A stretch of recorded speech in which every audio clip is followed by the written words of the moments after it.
My psychotic younger sister got pregnant by my older sister's fiancé. The text message came through during my bridal shower. 3 words that detonated my entire life. I'm so sorry. From Ethan, my fiancé of 2 years, the man I was supposed to marry in 6 weeks. I stared at my phone while my bridesmaids laughed around me, opening gifts, drinking champagne. My hands went numb. I texted back immediately. Sorry for what? The 3 dots appeared and disappeared 4 times before his response came. Ask Zoe. My little sister's name on my phone screen felt like a punch to the chest.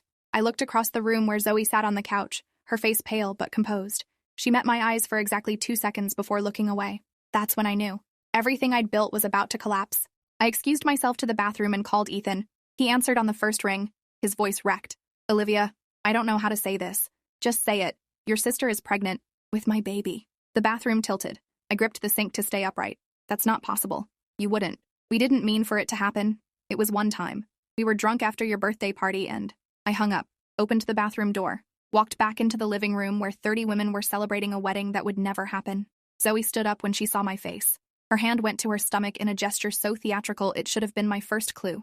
I'm sorry, Liv. I never wanted you to find out like this. My mother dropped her wine glass.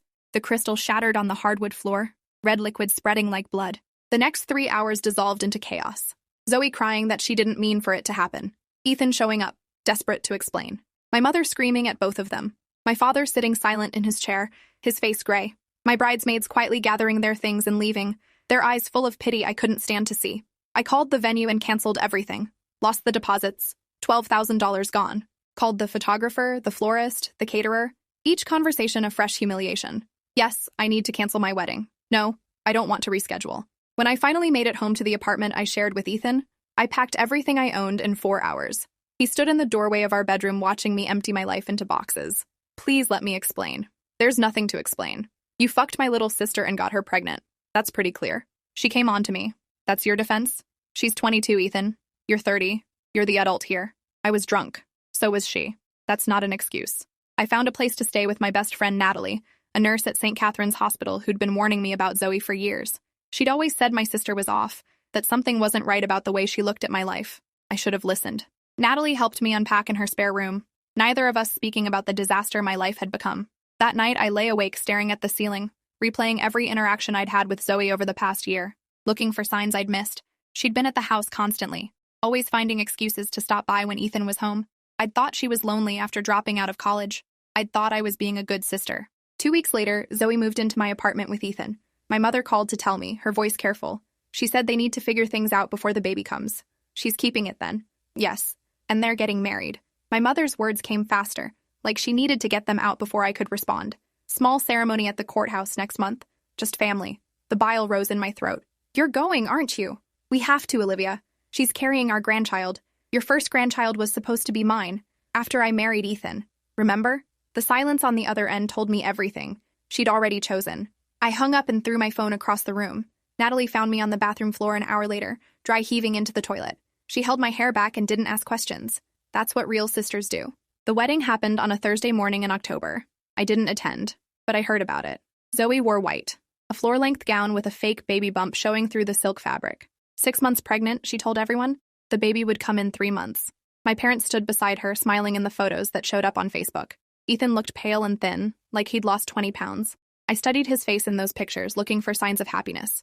I found none, just resignation and something that looked like fear. At work, people whispered. I was a paralegal at a mid-sized law firm, and gossip traveled fast. Felicity Nguyen, one of the senior associates, pulled me into her office a week after the wedding. How are you holding up? I'm managing. If you need time off, you should take it. This kind of family stress can be overwhelming. I don't need time off. I need work. Something to focus on besides my sister stealing my entire life. Felicity watched me with careful eyes. Has she always been like this? Competitive? Jealous? I thought about it. Remembered Zoe copying my hairstyle in high school, dating my ex-boyfriend 2 weeks after we broke up, applying to the same colleges I'd applied to, even though she had different interests, getting the same tattoo I'd gotten, but bigger. Yes, she's always been like this. I just never realized how far she'd go. That weekend, I met my parents for coffee. Neutral territory. A Starbucks halfway between their house and Natalie's apartment. My mother looked older, worn down by the family civil war she'd helped create by choosing sides. Your father and I want you to know we still love you. Just not enough to skip Zoe's wedding. That's not fair, Olivia. You made your choice. I made mine. My father finally spoke up. His voice was rough, unused. Your grandmother's will. You should know. Zoe inherits everything. I set down my coffee cup carefully. What are you talking about? The estate. Your grandmother's house? Her investments? The will states it goes to the first granddaughter who marries. Zoe married first. Technically, I was supposed to marry first. My wedding was supposed to be 6 weeks before hers, but she made sure that didn't happen. You think she got pregnant on purpose? To beat you to marriage? My mother's voice rose. That's a horrible thing to suggest. Is it? Because Grandma's estate is worth over $2 million. That's a pretty good motive for destroying my life. I watched their faces, saw the doubt creep in, the possibility taking root. They'd never considered it, never thought their baby girl capable of such calculation. I had. I'd been thinking about it for weeks now. The timing was too perfect. The pregnancy announced right before my wedding. Ethan's sudden guilt and confession. I hired a private investigator. Cost me $3,000 I couldn't afford, but I needed to know. His name was Leonard Cross, a retired police detective who specialized in family cases. He listened to my story without judgment, taking notes on a yellow legal pad. What exactly do you want me to find? Proof that Zoe planned this, that it wasn't an accident. Bank records, phone records, anything that shows premeditation. Leonard called me 2 weeks later. We need to meet in person. I drove to his office, a converted house in the suburbs. He had files spread across his desk, security footage from several locations, phone records highlighted in yellow. Your sister's been busy. He pulled up footage on his computer. This is from a pharmacy near your apartment, 3 months before she announced the pregnancy. The video showed Zoe buying prenatal vitamins. She wasn't pregnant then. How do you know? Because I also have footage from the clinic where she supposedly got her first ultrasound. She never went inside, parked in the lot, sat in her car for 20 minutes, then left. He showed me more. Zoe visiting websites about fake pregnancy bellies, Amazon orders for prosthetic bumps, ultrasound images downloaded from Google. My hands shook holding the printouts. She's not pregnant. Not unless she's the first woman in history to need a fake belly while actually carrying a child. The room spun. Why would she fake a pregnancy? Leonard leaned back in his chair. That's what we need to figure out. But I found something else. Something that explains why Ethan married her so quickly. He pulled up photos. Me and Ethan, naked in bed together. Except I'd never taken photos like that. I don't remember this. You wouldn't. My tech guy analyzed the images. They were taken while you were unconscious. Note the positioning. The way your arm is draped. That's not natural sleep. That's sedation. I studied the photos more carefully. My eyes were closed, mouth slightly open. Ethan's eyes were also closed. Both of us arranged like dolls. Where did these come from? Zoe sent them to Ethan 3 days before he texted you that apology. She's been blackmailing him, threatening to release them publicly, claim he drugged and assaulted her. I felt sick. She drugged both of us. Posed us like this. Yes. Probably Rohypnol or something similar. My tech guy thinks the photos were taken in Zoe's apartment, not yours. Note the wall color and the bedspread. That's not your place. She transported 2 unconscious adults to her apartment and photographed us. It's elaborate, but possible with help. I'm looking into whether she had an accomplice. I need to see Ethan. I need to know if she's blackmailing him. That might not be safe. If Zoe's as unstable as these files suggest, confronting her could be dangerous. I don't care. She's destroyed my life. I deserve to know why. I showed up at my old apartment at 8 p.m. on a Saturday. Zoe's car wasn't in the lot. Ethan answered the door in sweatpants and a wrinkled t-shirt.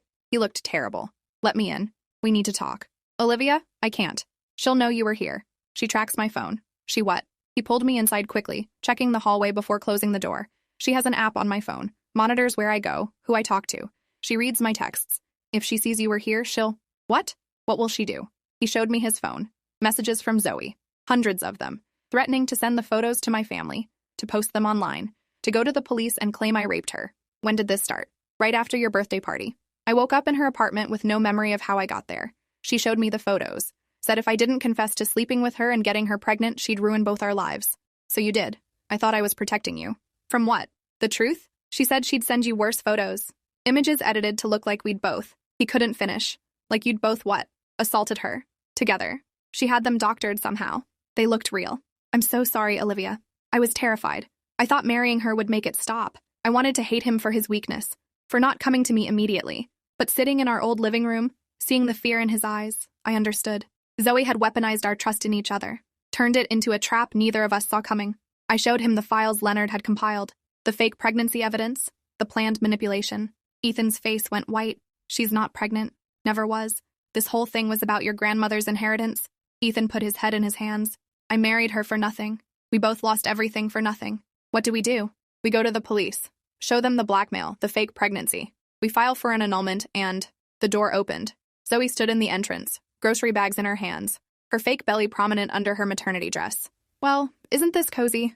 My fiancé and my husband having a little reunion. She set down the bags slowly. Ethan stood up. Zoe, We need to talk. About what? About how you're a lying sociopath who faked a pregnancy and blackmailed him into marriage?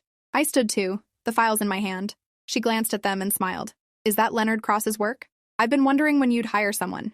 You knew I'd investigate? You're my sister. Of course you'd investigate. You're predictable, Olivia. It's one of your many flaws. She walked to the kitchen, started unpacking groceries like we were having a casual conversation. Here's what's going to happen. You're going to leave. Both of you are going to pretend this conversation never occurred, and we're all going to move forward with our lives. Or what? I held up the files. We have proof. Proof of what? That I bought prenatal vitamins? That I looked at pregnancy websites? Millions of women do that.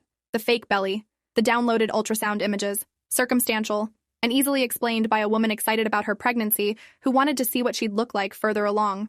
She pulled a real ultrasound image from her purse. From today's appointment. 27 weeks. You can call my doctor if you don't believe me. I looked at the ultrasound. It looked legitimate. Leonard hadn't found this one. When did you? This morning. At St. Catherine's Hospital. Dr. Warren Reeves performed the scan. You can verify it. I pulled out my phone. Called Natalie. Need you to check something at the hospital. Patient named Zoe Brennan. Supposed to have had an ultrasound this morning with Dr. Reeves. Natalie called back 5 minutes later. No appointment under that name. Dr. Reeves wasn't even working today. He's on vacation in Mexico. I showed Zoe my phone. Natalie works at St. Catherine's. There was no appointment. Your ultrasound is fake.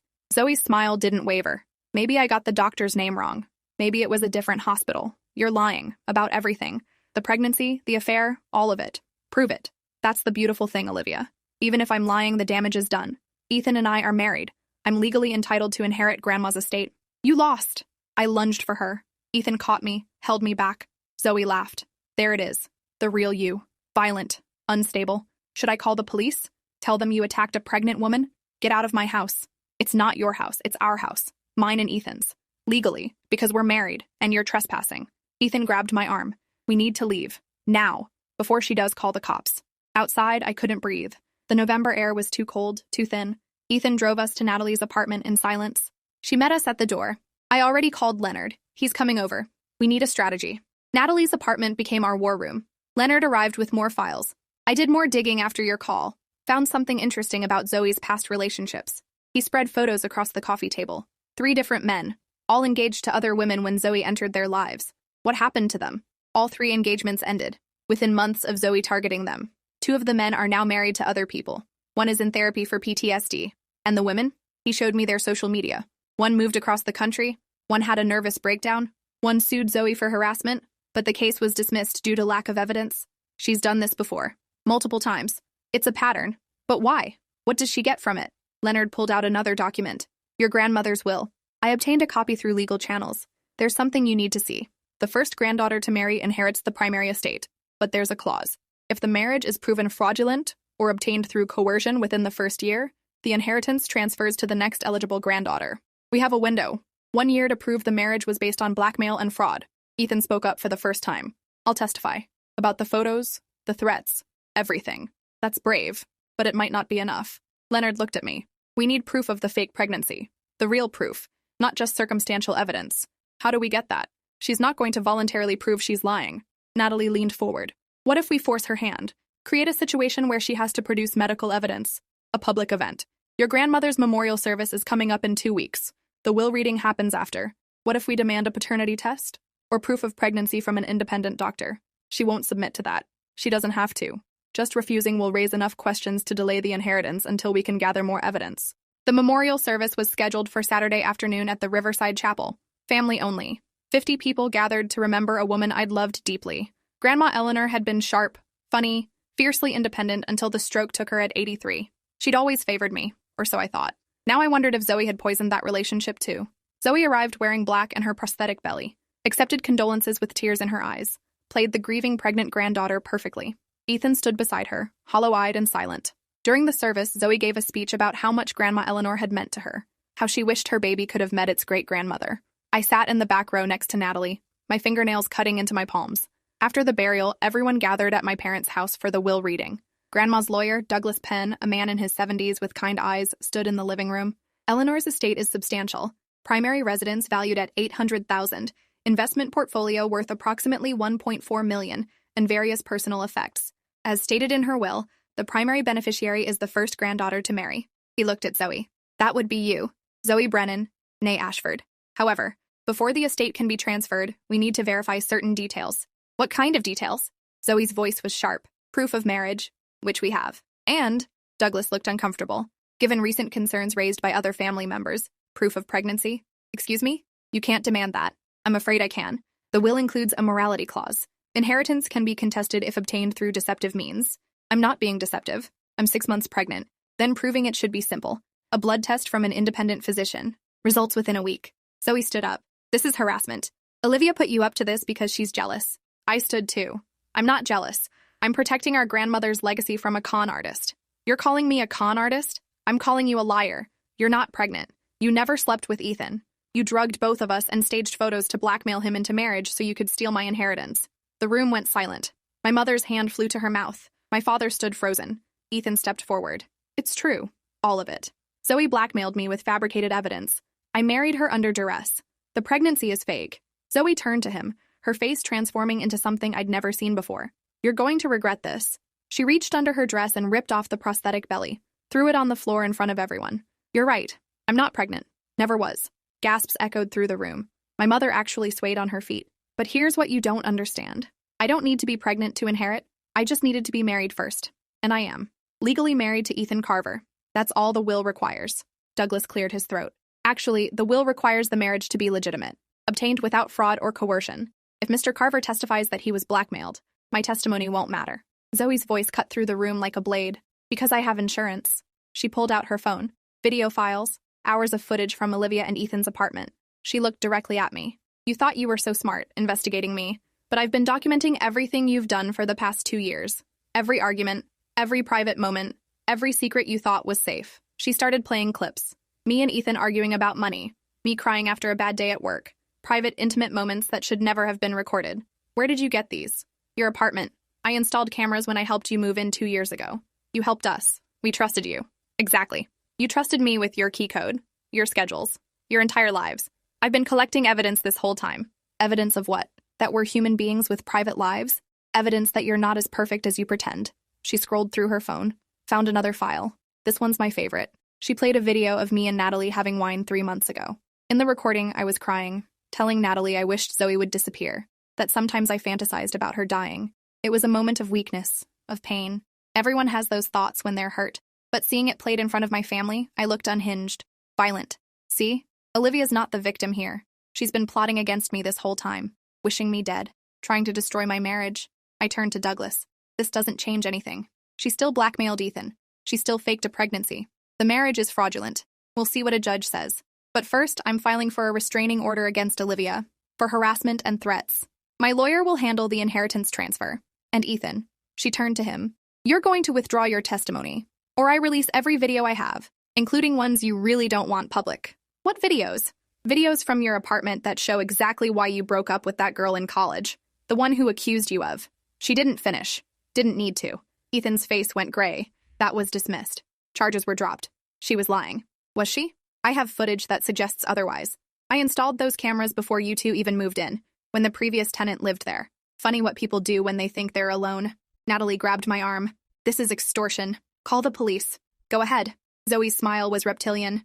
I've already made copies, uploaded them to secure servers. If anything happens to me, if I'm arrested, if I'm charged with anything, the videos release automatically to every major news outlet and social media platform. You'll destroy your own sister. We both know I'm not the sister who needs destroying. Zoe picked up her fake belly from the floor, brushed it off almost tenderly. The memorial service is over. The inheritance is mine. And all of you are going to smile and accept it, or everyone's secrets go public. She walked out, left us standing in wreckage. My mother collapsed onto the couch, sobbing. My father looked at me like I was a stranger. Ethan sat down heavily, his head in his hands. Douglas packed his briefcase. I'll need to consult with the other trustees. This is unprecedented. Natalie pulled me outside. The November air bit through my dress. We need to go to the police. Now. With what? She has videos of us being human. That's not illegal. The blackmail is. But proving it means exposing Ethan's past, whatever she has on him. And you heard her. If we try anything, everything goes public. So she wins? She just gets away with all of this? Natalie's phone buzzed. She looked at the screen and went pale. What? I think I know how she did it.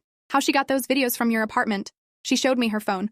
A news article about a security company being investigated for illegal surveillance. The company was called Safeguard Home Systems. Your building uses them, right? Yes. They installed cameras in all the common areas 2 years ago. According to this article, they've been installing hidden cameras inside apartments without tenant knowledge, recording people in their homes, selling the footage. A class action lawsuit was just filed. I grabbed her phone, read the article twice. This is it. This is proof Zoe didn't just coincidentally have access. She worked for them. Natalie pulled up LinkedIn, searched Zoe's name. There. Employment history. Safeguard Home Systems. Sales representative.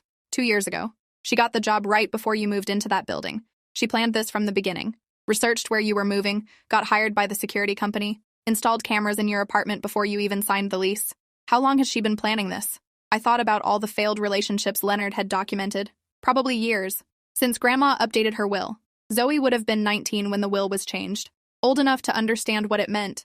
Young enough to be patient. We drove to Leonard's office. He was still there at 9 p.m., surrounded by case files. Leonard looked up when we burst in. I found something. We all spoke at the same time. Showed him the article about Safeguard. He pulled up his own laptop. I was just researching that.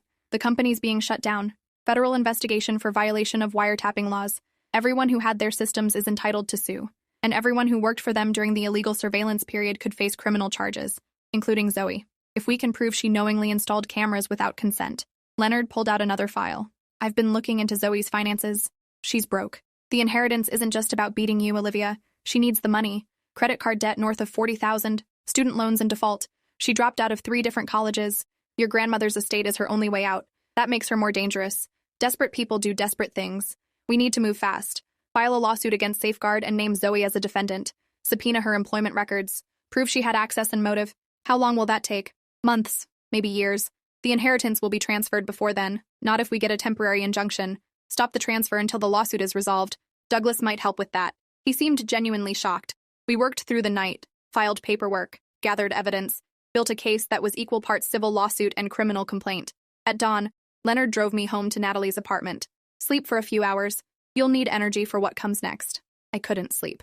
Lay in bed staring at the ceiling, my mind replaying every interaction with Zoe, looking for the moment I could have stopped this, the warning sign I should have seen.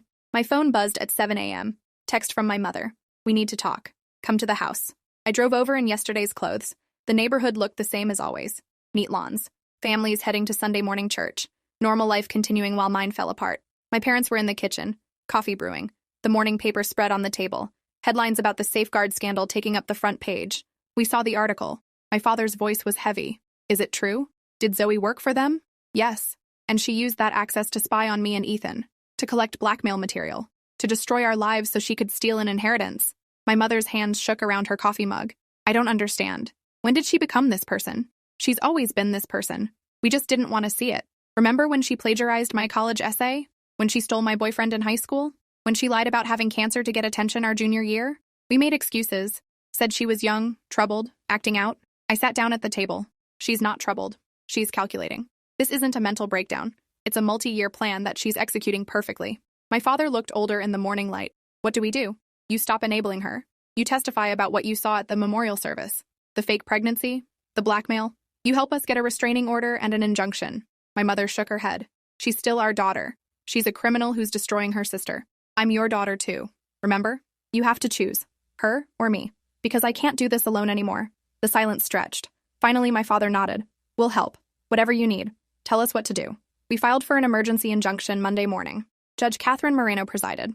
She was in her 50s, known for no-nonsense rulings. Zoe showed up with her lawyer, a man named Grant Felton, who looked expensive. He argued the case was frivolous, motivated by sibling jealousy.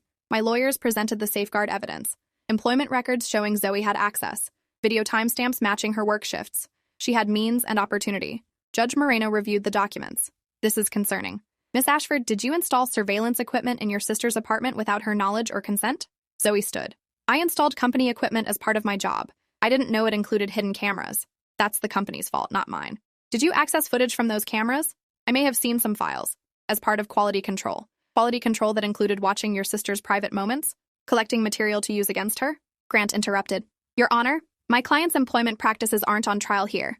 The inheritance is. And Miss Ashford met all legal requirements for inheritance. She was married first. Actually, Douglas stood up from the back of the courtroom.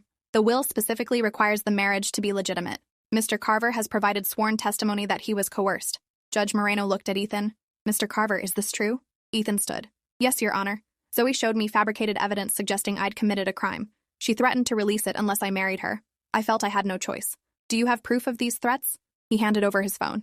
Text messages, voice recordings, months of documentation. The judge reviewed them. These are serious allegations. Miss Ashford, how do you respond? It's all lies. He's colluding with my sister because he regrets marrying me, wants to go back to Olivia. He's making up stories to invalidate our marriage. Your Honor, I have evidence that contradicts that. Leonard stood up. Private Investigator Leonard Cross. I've compiled documentation of Miss Ashford's pattern of behavior. 3 previous relationships where she targeted engaged men. Similar tactics each time. Judge Moreno held up her hand. This is becoming complex. I'm granting a temporary injunction. The inheritance transfer is suspended for 90 days pending further investigation. Miss Ashford, you're ordered to submit to an independent psychological evaluation. Mr. Carver, you'll need to provide additional evidence of coercion. We'll reconvene in 30 days. Court dismissed. Zoe's face contorted with rage. She turned to me in the hallway outside the courtroom. You think you've won? This isn't over. Not even close. What else can you possibly do? You've lost. The injunction is in place. The inheritance is frozen. Everything you worked for is gone. Zoe leaned close. Her voice dropped to a whisper. I have one more video. One you haven't seen. From the night I drugged you both. What video? One that shows exactly what I made you two do while you were unconscious. Things that would destroy both your lives if they went public. I had help that night. Someone who held the camera while I positioned you. Someone who has copies that will release if anything happens to me. My blood froze. Who helped you? Doesn't matter. What matters is that video exists. And unless you drop this case immediately, it goes viral. Every news outlet, every social media platform, your family, your employers, everyone will see what you're capable of when you're not conscious enough to stop it. I grabbed her arm. You're bluffing. Am I? Test me. She pulled away and walked down the courthouse steps. Grant followed her, talking urgently on his phone. Natalie appeared beside me. What did she say? She claims she has another video. Something worse than the staged photos. Something that would destroy us if it went public. Do you believe her? I don't know. But I can't risk it. If there's even a chance she's telling the truth, then we need to find out who helped her that night. Find them before they release anything. Leonard was already on his phone. I heard some of that. Let me make some calls. By evening, we had a name. Zoe's ex-girlfriend. A woman named Harper Sinclair who'd been her partner during college. Leonard found social media posts showing them together 2 years ago, right around the time the cameras were installed. We need to talk to her. Leonard shook his head. She's gone off-grid. Deleted all her social media accounts 2 weeks ago, right before the memorial service. She knew this was coming. Probably got paid off to disappear. Can we track her down? I'm trying. But if she doesn't want to be found, it could take months. We don't have months. We have 30 days until the next hearing. And Zoe's threatening to release whatever video she has if we don't drop the case. Then we call her bluff. File criminal charges for the blackmail and surveillance. Force her hand. If she releases the video, she loses any leverage. And we lose our reputations. Maybe our jobs. Our futures. Natalie sat down heavily. There has to be another way. What if we find the footage she's threatening us with before she can release it? How? She said it's stored with someone else. Multiple copies. Even if we found Harper, there could be other copies anywhere. I thought about it. Played through scenarios. Zoe's entire plan depended on controlling information, having leverage over everyone around her. But leverage only works if people believe it exists. What if the video doesn't exist? What if she's lying about having footage from that night? The photos we've seen are bad enough. She might not have anything worse. It's a gamble. Leonard looked skeptical. If you're wrong and she does have something, then we're no worse off than we are now. She's already destroyed my engagement, stolen my inheritance, and poisoned my family. What else can she take? Natalie grabbed my hand. Your career, your reputation, everything you've built beyond this family drama. And I'd lose it all anyway if I let her win. At least this way I'm fighting back. We filed criminal charges Wednesday morning. Blackmail, extortion, illegal surveillance. The district attorney, a woman named Pamela Brooks, reviewed the case personally. This is strong. If even half of this is true, your sister is looking at serious prison time. How soon can you move forward? We'll arraign her within 48 hours. Be prepared for fallout. People like this don't go quietly. The arraignment was scheduled for Friday afternoon. Zoe showed up in a cream-colored dress, looking innocent and victimized. She cried when the charges were read, told the judge she was being persecuted by a jealous sister. The judge wasn't buying it. Bail was set at $50,000. Zoe couldn't make it. She was remanded to custody pending trial. As the bailiff led her away, she looked back at me, smiled. Not a frightened smile, a knowing one. I'd just done exactly what she wanted. That night, the video went live, posted on every social media platform simultaneously, titled, What Really Happened That Night. I watched it in Natalie's living room, my hands shaking so badly I could barely hold my phone. The footage showed me and Ethan unconscious in Zoe's bed, but it also showed someone else, a third person, moving both our bodies into compromising positions. That person's face was blurred, voice distorted, but you could hear them talking to Zoe, giving directions. helping stage the scene. This is perfect. No one will ever believe they didn't do this willingly. The video had been edited, spliced together to make it look like we were conscious and participating in activities we'd never agreed to. Deep fake technology mixed with real footage. Sophisticated enough that most viewers wouldn't question it. Within hours, it had millions of views.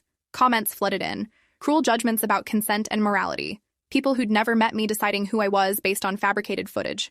My phone rang constantly. My boss, my parents, friends, everyone who'd seen it, demanding explanations I couldn't give. Natalie found me on the bathroom floor at midnight. I can't breathe. The walls are closing in and I can't.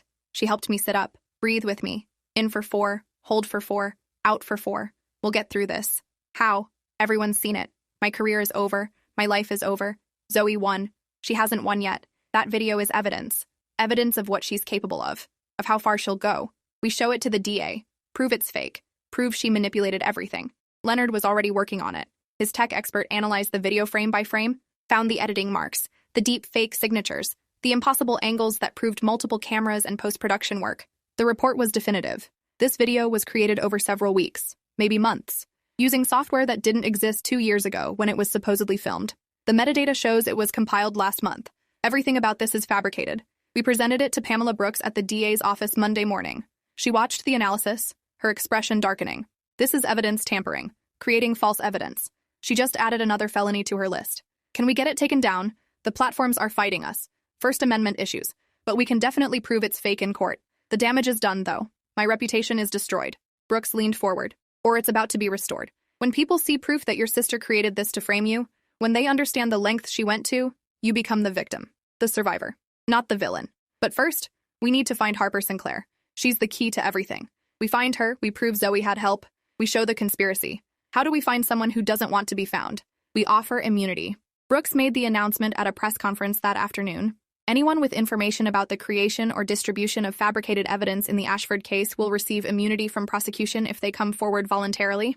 It was a gamble. But Harper called my lawyer 3 hours later. I want to make a deal. She met us at a coffee shop in a suburb 40 minutes away. Harper was thin, nervous, her hands constantly moving. She looked haunted. Zoe said no one would get hurt, that it was just about money, about getting what she deserved. What did she pay you? $40,000. Exactly what I needed to cover my debts. She said it was easy money. Just help with some photos, some videos, make her sister look bad.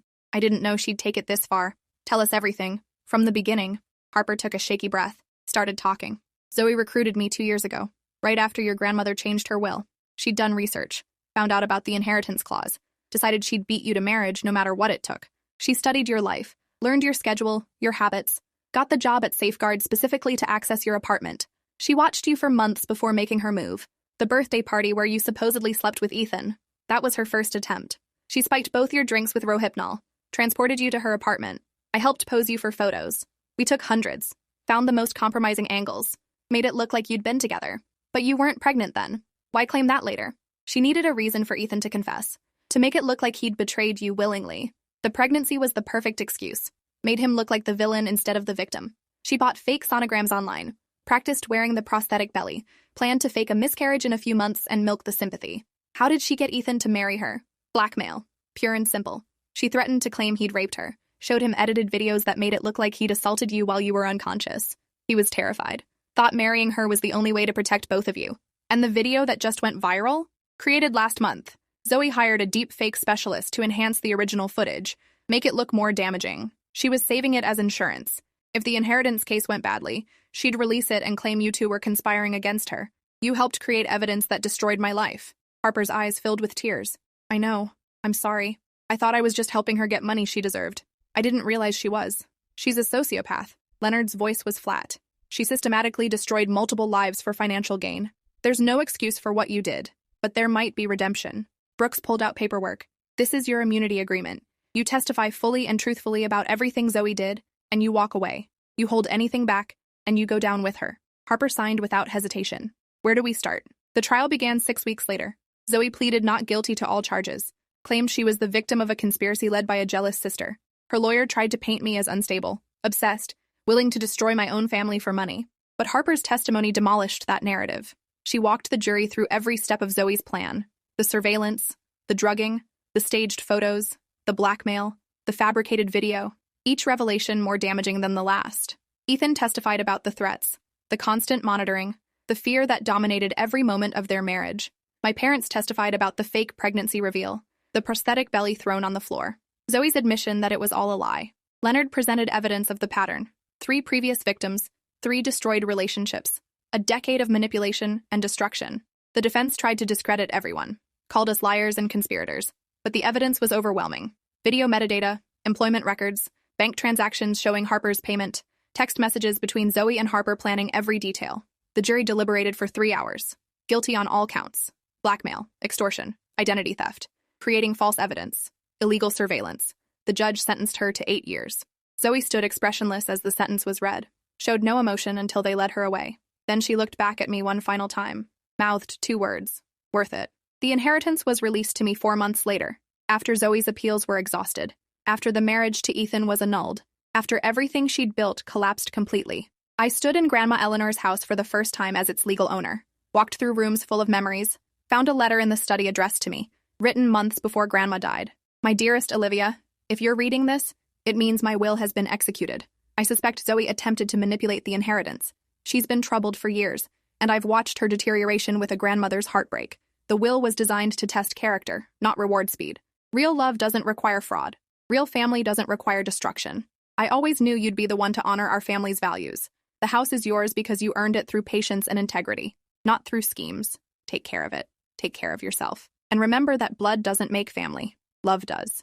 I sold the house 6 months later. Couldn't live with the ghosts. Split the money with my parents, who'd testified against their daughter and lost her forever. Donated a portion to organizations helping victims of family manipulation and fraud. Ethan and I tried to rebuild our friendship, but the damage was too deep. He moved to Seattle. Started over somewhere Zoe's shadow couldn't reach. We text occasionally, superficial updates about weather and work. The intimacy we once shared was murdered by my sister's calculations. Natalie remained my anchor, proof that chosen family matters more than blood. She stood beside me through every court date, every breakdown, every moment I wanted to quit. Harper served community service and underwent therapy. Last I heard, she was working with the DA's office, helping identify other victims of similar schemes, trying to atone. Zoe writes me letters from prison. I don't open them. Natalie collects them in a box in her basement, evidence for the restraining order that will activate upon her release.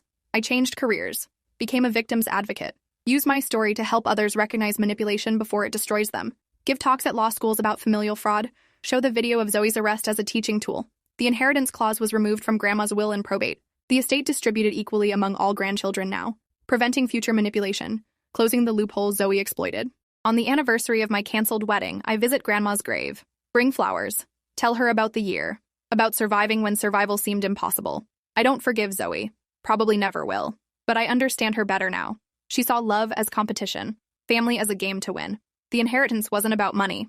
It was about proving she could take everything that mattered and make it hers. She lost. But victory doesn't feel like I imagined. It feels like survival, like emerging from a war zone scarred but standing. My sister taught me that blood can be poison, that family can be the enemy, that trust is dangerous when given to the wrong people. But she also taught me resilience. That truth eventually surfaces.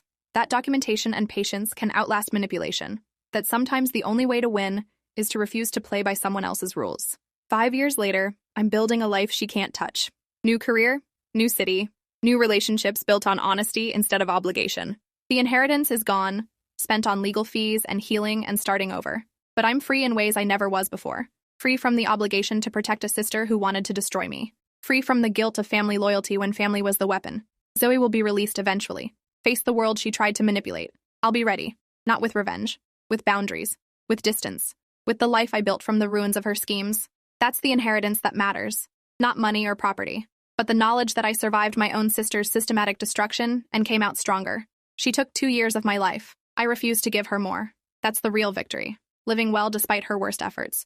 Proving that calculated cruelty might win battles but loses wars. The inheritance was never about a house or money. It was about who we become when tested.